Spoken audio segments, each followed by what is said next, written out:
Bueno, korrikaz gain, aekak baditu batetik bestera biltzen diren beste hainbat jarduera, eta beraien artean barnetegi ibiltaria. Joseba da asmatzaileetako bat, eta Joseba zergatik bururatu zitzaizuen, noiz edo nola bururatu zitzaizuen barnetegi ibiltaria egitea. Bururatu 2000 urtean bururatu jakun lagun bati eta bioi, aekan egion den bioi, eta idea zen apur bat, udako barnetegi beste itxura bat emotea. Ordu arte ziren ikasteko lekuek, basegoen jende asko ikusten genuen oporrak pasatu nahi zituela udan, euskara astu gabe oporra pasatu zituela, eta pentsatu bueno, gu orduan bizikleta zalea ginen, eta zen bizikleta zalea aldu Euskal Herria ezagutu, eta euskara praktikatu eta eskaini hori ikaslei. Eta okurritu jakun 2000an, baina 2001 egin genuen lehenengoa, eta egin genuen Lizardi Mintze taldearekin, lehenengoa. Gero bigarren nahi izan zeina 2002ko izan zen aeka sartu zena. Eta bueno, hor gurtu jakun, egitea. Hemen gaude Getariko plazan, Mikelekin, Basoritarra eta Anarekin, Madrilekoa da bera. Biak parte hartu izan dute barnetegi ibiltarian, bai oinezko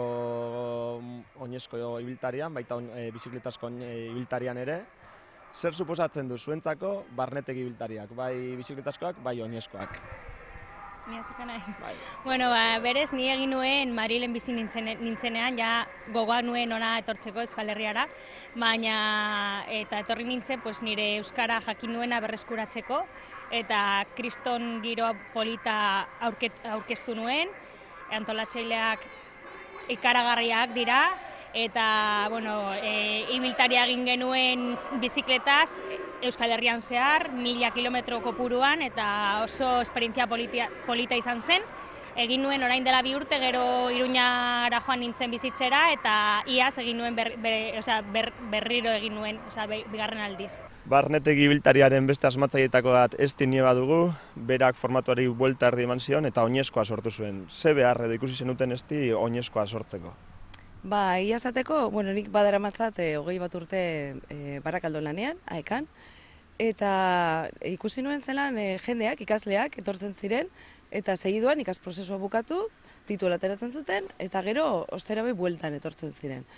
Beharra sentitzen zuten inguru erdaldun horretan, euskararekin lotura mantentzeko neurri batean bueltatzen ziren euskaltegira. Orduan hor kezka handia genuen guztiok, eta nik pentsa nuen, berbada beste bide batzuk jorratuz, sor zitezkela halako talde naturalak edo. Eta pentsa nuen, hori polita esan zitekela. Zenbarren edizioa da urtengoa edo? 2001 hasi baginen, izango da, 12garrena.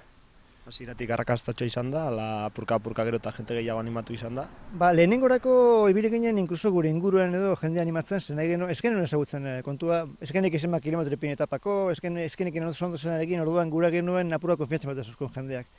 Eta hortik aurrera ja berez joan da. Lehen urtean prentza egon zen gurekin, telebistan atera ginen, eta orduan ja jende asko animatzen hasi zen, eta hortik aurrera eukitugun problema izan da jende gehiagi, normalean, apunta dela. Mikel, eta zuetzako zer suposatu izan du barnetegi ibiltariak zure euskalduntzean? Esperientzia izugarria, nik aibez beste barnetegi batetan ibilitanaz, eta ez da gauza bera, bestetan igual klasetan eta zaude eta ezakit zer, apizkat igual formalagoa edo, baina honetan ezakit, egunero euskaraz bizitzea eta Euskal Herria ezagutzen eta hori, baduka ezakit, zera oso berezia ez da.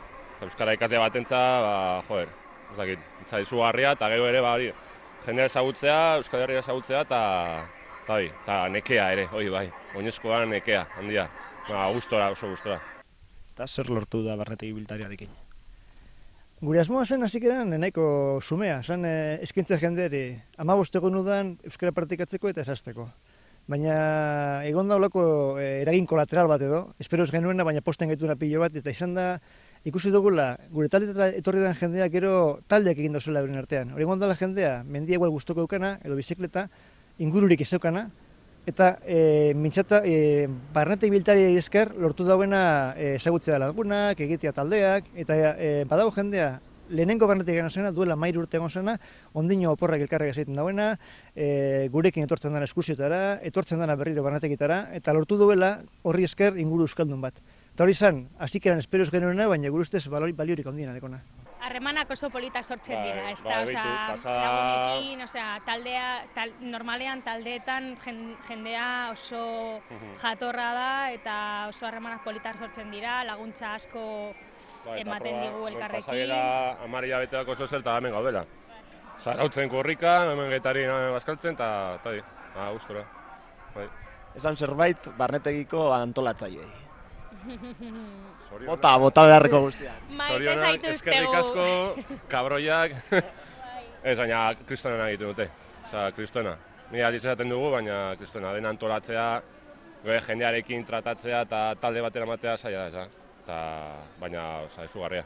Gaur kilometro erosio zuen hemen bertan, Getarin, gaur berriz batu zarete, beraz esan daiteke, orain euskaraz bizitzeko tartea, gune bat baduzuela, sortu duzuela, eta gaur hemen batu zaretela, ez? Bai, eta guretza garrantzitsua da, batez hori, herri erredunetan bizi garen ontzat, eta hori askotan ez daukagu aukera hori, ez da? Ekartzeko eta euskaraz egiteko eta bizitzeko eta bintzat pasatzeko ordu batzuk, ez da? Baina, ondo. Nola joan da kilometro hori? Zer egin duzu? Sobraos, Bai, oso polita, unkigarria, bueno, niretzat unkigarria izan da. Kilometro bakarra egin duzu? Ez, hogei inguru dako, zer. Bai, zera ez, baina 3 bat. Bai, 3 bat. Bagoaz korrika, ez du